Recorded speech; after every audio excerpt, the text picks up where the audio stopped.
Hello, everybody, and welcome back to the second episode of Nostalgia Time.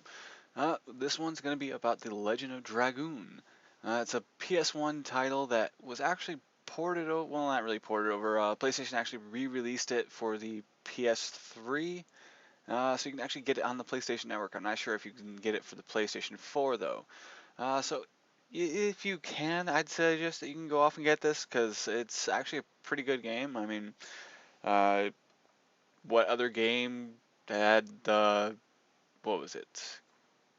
Like the video graphics from or actually the cinematic graphics were actually pretty much on par with some of the games that we have nowadays. So at least like some of the lower end ones, not some of the high end ones.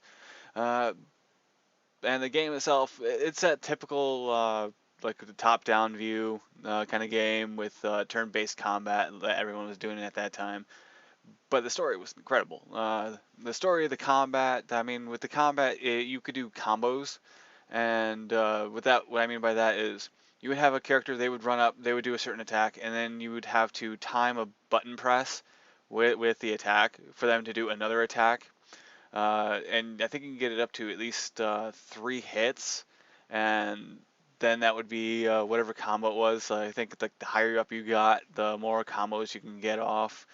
You could also build up some kind of spirit power, and that would allow you to transform your character into a dragoon once they've obtained a dragon spirit.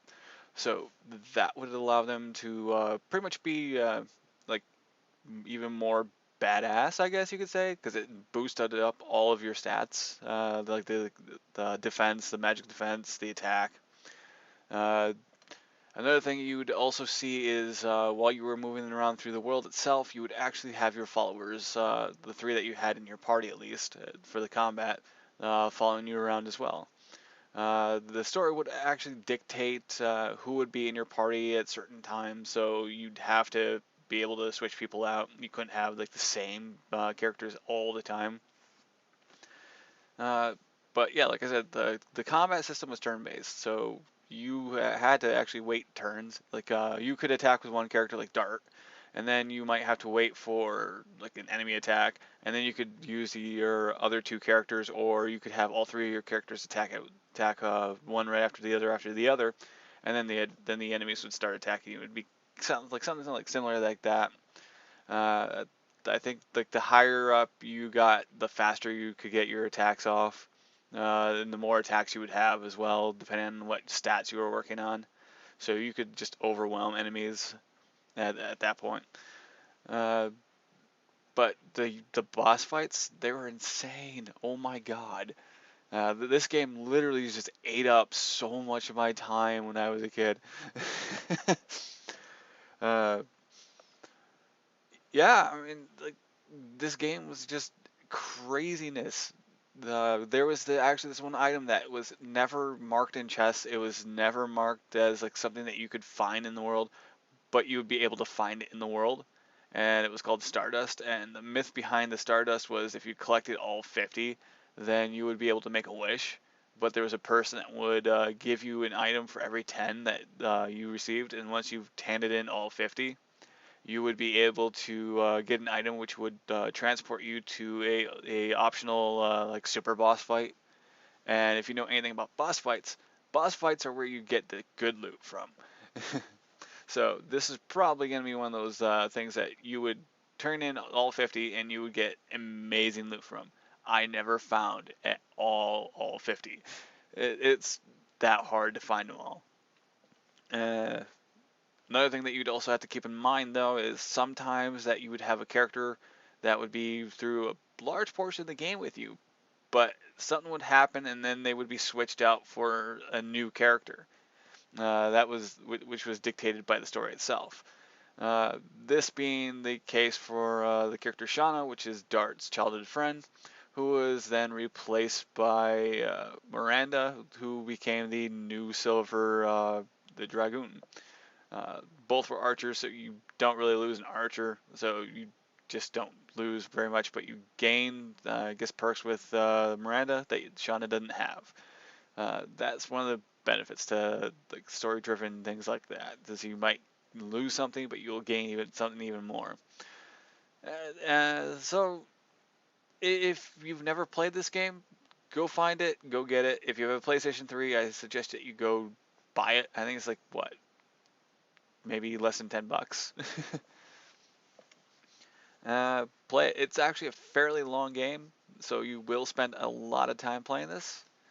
And I really have nothing bad to say about this game. I mean, yeah, it's kind of blocky, but it's also PlayStation 1. You had to understand that point. It's not going to look on par with the things that we have nowadays.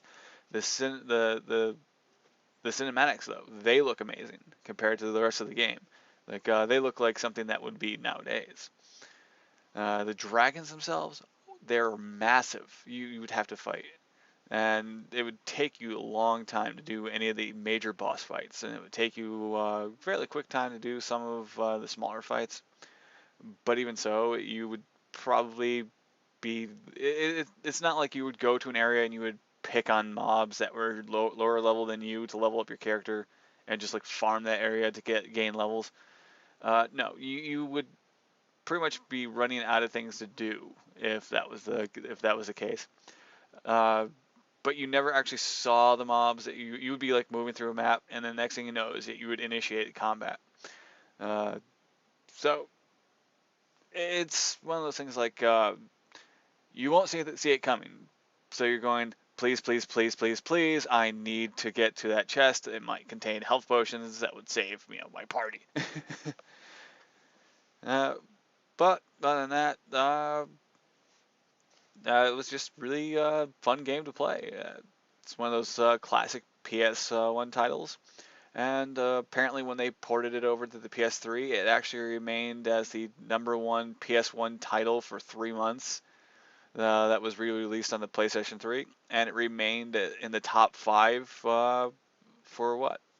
Another 3 months or something? No, I think it was #1 for 5 months, and then remained in the top five for 3 months. I think that's what it was. So, yeah, it's one of those hugely, hugely popular games. So go get it now. Seriously, go, go, go, go, go, go. Go get it. See ya.